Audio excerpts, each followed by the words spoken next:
बोल जयकारा बोल मेरे श्री गुरु महाराज की जय। श्री परमहंस गुरुदेव जी निराकार साकार, जिनकी पदनख ज्योति से आलोकित संसार।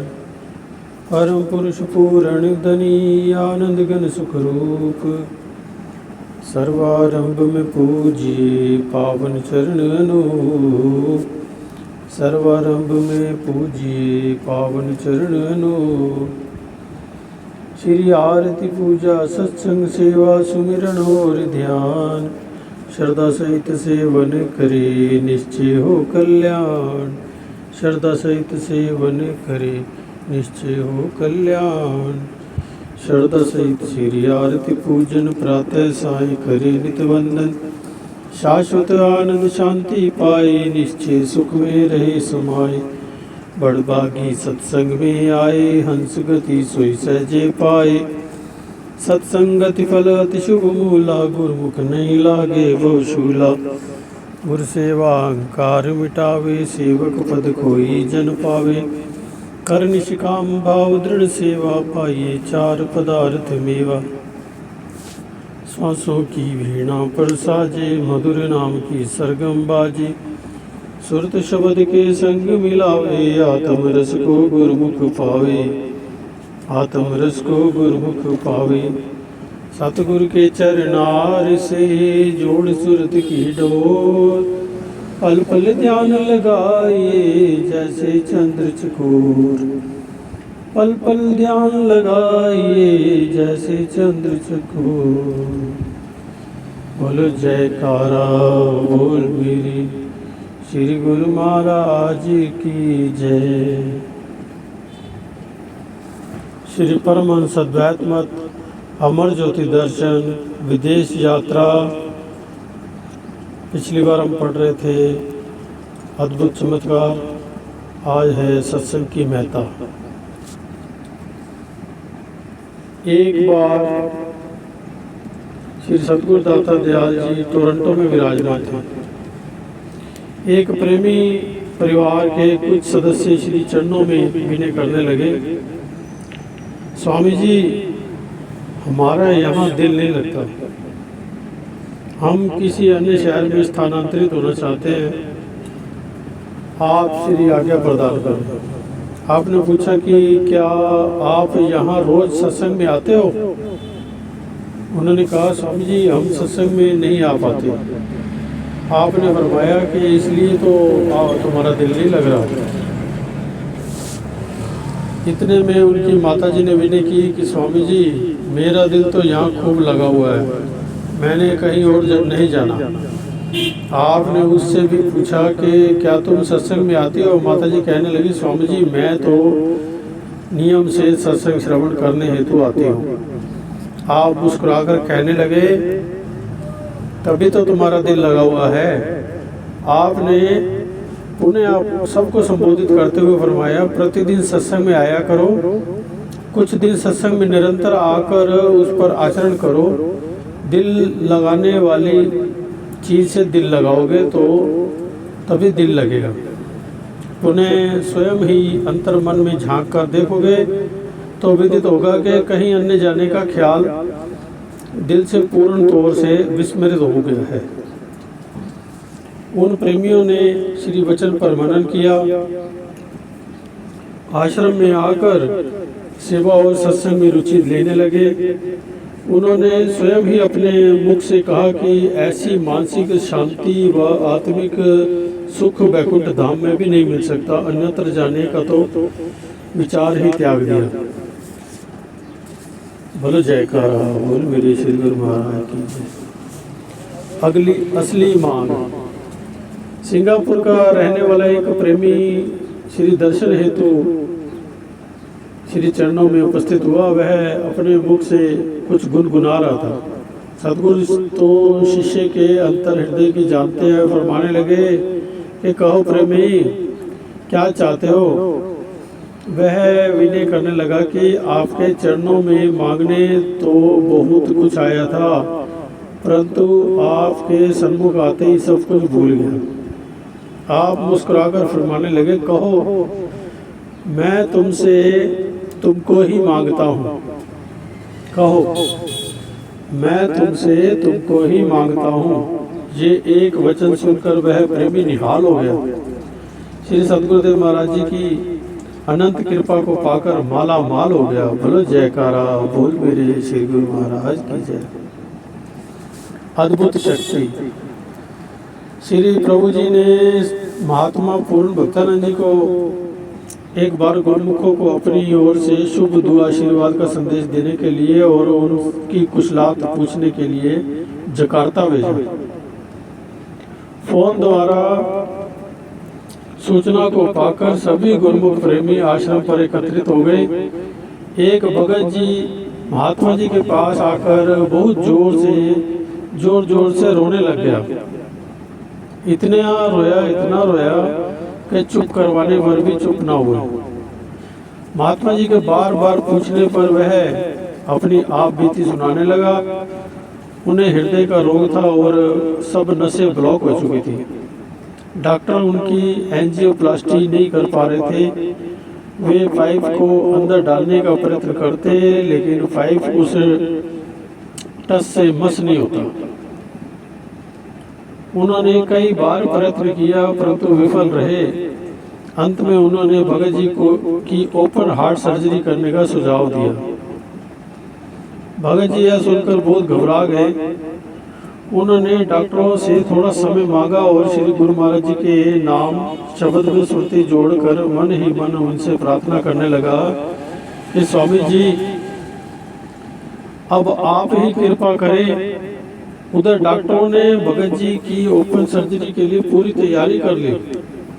भगत जी के अनुरोध पर डॉक्टरों ने एक बार पुनः पाइपलाइन डालने का प्रयास किया। ये क्या, पाइप लगाते ही अंदर चला गया। सब डॉक्टर भी इस करिश्मे को देखकर हैरान रह गए। भगत जी की एंजियोप्लास्टी हो गई और ओपन हार्ट सर्जरी से बच गई। अपने इष्ट देव पर अटूट श्रद्धा और नाम सुमिरन की अद्भुत शक्ति का एक अनोखा उदाहरण है ये। बोल जयकारा बोल मेरे श्री गुरु महाराज की जय। दूरदर्शिता। अक्टूबर सन 1984 में श्री प्रभु जी ने टोरंटो में कृपा फरमाई। दीपावली के दिन समीप थे। दीपावली का शुभ त्यौहार सदैव श्री अनंतपुर में मनाया जाता था, लेकिन महाप्रभु जी की इस बार विचित्र बोझ उठी और दशहरे के त्योहार पर ही दिवाली का पर्व मना लिया गया। आई हुई समस्त संगत श्री दर्शन एवं पावन प्रवचनों का अलभ्य लाभ प्राप्त कर अपने अपने घरों को लौट गए। आप संत मंडली सहित पर्व मनाकर विदेश के लिए रवाना हो गए। टोरंटो ज्योति धाम आश्रम में पहुंचकर आपने दिन रात एक करके वहां का सारा अधूरा कार्य पूरा करवाया। 24 अक्टूबर 1984 के दिन आपने निज कर कमलों से इस भव्य मंदिर का शुभ मुहूर्त किया। सुसज्जित दिव्य सिंहासन पर श्री परमहंस महान विभूतियों की प्रतिमाएं विराजमान की और हार और पीताम्बर पहनाकर मस्तक पर केसर का तिलक लगाया। श्री आरती पूजा का कार्यक्रम हुआ। श्री परमहंस अवतार श्री तृतीय पातशाह जी की मौज को पूर्ण होता हुआ देख महाप्रभु जी की प्रसन्नता का कोई पारावार न था। श्री अमृत वचन हुए, कोटि जन्म भरम आयो, बड़े भाग साध संग पायो गुरबाणी। करोड़ों जन्मों के भरमने के बाद जब जीव के पुण्य एकत्रित होते हैं तब सत्पुरुषों की संगत मिलती है। सत्संगति मिल जाने से उसे अपना मकसद पूरा होने की आशा हो जाती है, दिल में एक उम्मीद हो जाती है। परंतु महापुरुषों की संगति बड़े भाग्यों व पुण्य कर्मों के फलस्वरूप ही मिलती है। गुरुमुखो, अब विचार करो कि आप उस देश में बैठे हो जहाँ माया का ही जोर है। इस देश में सत्संग का मिलना बहुत भाग्यों की निशानी है, क्योंकि यहाँ हर वक्त इंसान मोह ममता और ऐश इशरत में पड़ा हुआ है। उसे भक्ति का नाम जपने का भक्ति का, नाम जपने का या सत्संग का ख्याल बहुत कम आता है।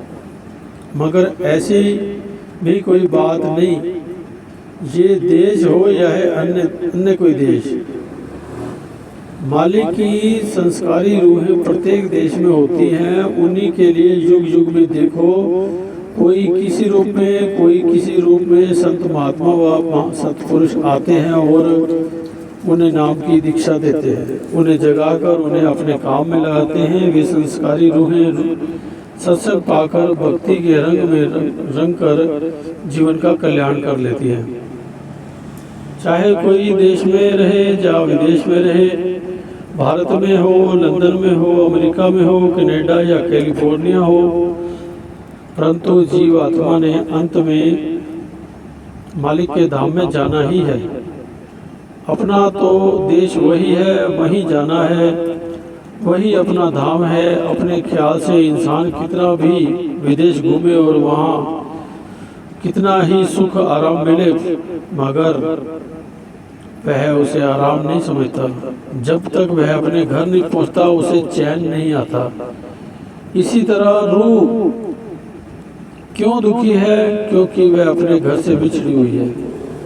जीव अपने वास्तविक लक्ष्य को, ठिकाने को भूलकर दुनिया के सामानों में सुख ढूंढता है, मगर ऊंचे घर और महलात बन जाने के बावजूद भी उसको चैन व आराम नहीं मिलता। अगर यही उसका अपना असली घर होता तो वह सुख से, आराम से जिंदगी बसर करता। उसे किसी प्रकार की चिंता ना होती, दुख ना होता, तकलीफ ना होती। मगर जो जो ये अधिक घर बनाता है, अधिक संपत्ति इकट्ठी करता है, त्यों त्यों ही दुखी होता है। सुख के साधन बहुत किए, दुख का किया न कोई। तुलसी ये आश्चर्य है, अधिक अधिक दुख होए। इंसान मायावी सामानों में सुख पाने के लिए कोशिश करता है, दुख के लिए नहीं, परंतु जो जो सुखी होने के लिए प्रयास करता है, अधिक अधिक दुख पाता है। सुख के साधन बहुत किए, दुख और चिंता बढ़ी। सहजे ही सुख मिल गया जब सतगुरु शरण गई। सुख पाने के लिए कोशिश तो करता है बहुत, परंतु दुख और चिंता ही बढ़ती है। जब सत्पुरुषों की संगत में आता है तब उसको चैन और करार मिलता है। सही रास्ता तो यही है कि इंसान सत्संग में आकर महापुरुषों से उपदेश लेकर उसकी कमाई करे, नाम जपे, भक्ति करे और अपना चित्त सत्संग में लगाए। तब उसको सही मानों में सच्चा सुख और आनंद मिल सकता है। केवल यही उसकी अपनी आत्मा की खुराक व आत्मा की सच्ची चीज़ है। इसी चीज़ को पाने के लिए आज श्री मंदिर जी का मुहूर्त हुआ है। जो भी यहाँ आकर श्री आरती, पूजा, सेवा, सत्संग, सुमिरन, भजन करेगा वह निश्चय ही अपने जन्म को सकारात कर लेगा। श्री वचनों की अनमोल निधि से सच्चे सुख को पाने के रहस्य को जानकर प्रेमी गुरुमुख जन निहाल हो गए। सबके चेहरों पर अपने ही शहर में भक्ति में वातावरण मिल जाने के कारण अपूर्व प्रसन्नता झलक रही थी।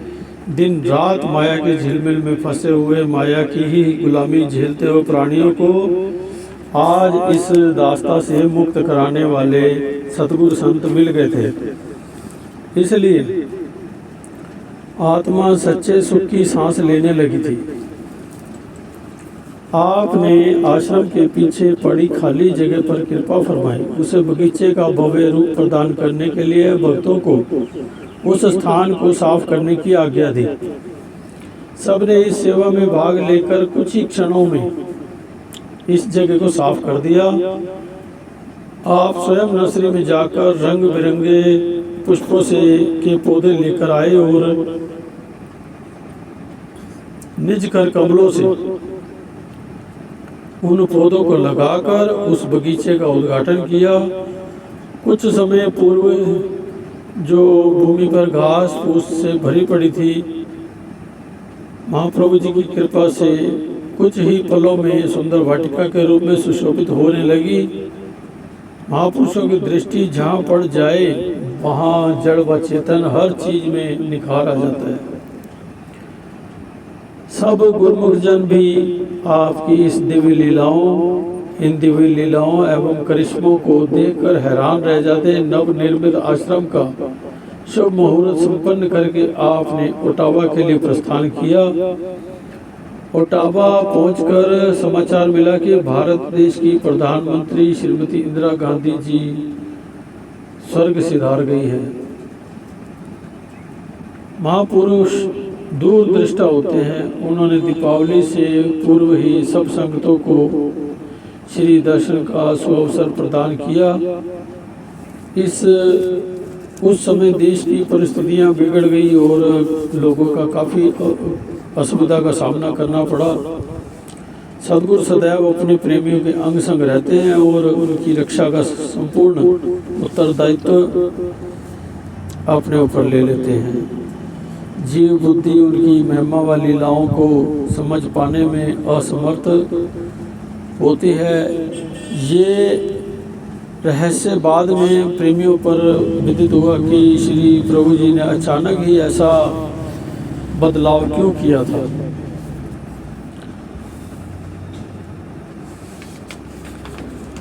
बोल जयकारा बोल मेरे श्री गुरु महाराज की जय। असीम अनुकंपा, पेज नंबर 1268, अगले पाठ में पढ़ेंगे। बोल जयकारा बोल मेरे श्री गुरु महाराज की जय। सच्चे दरबार की जय।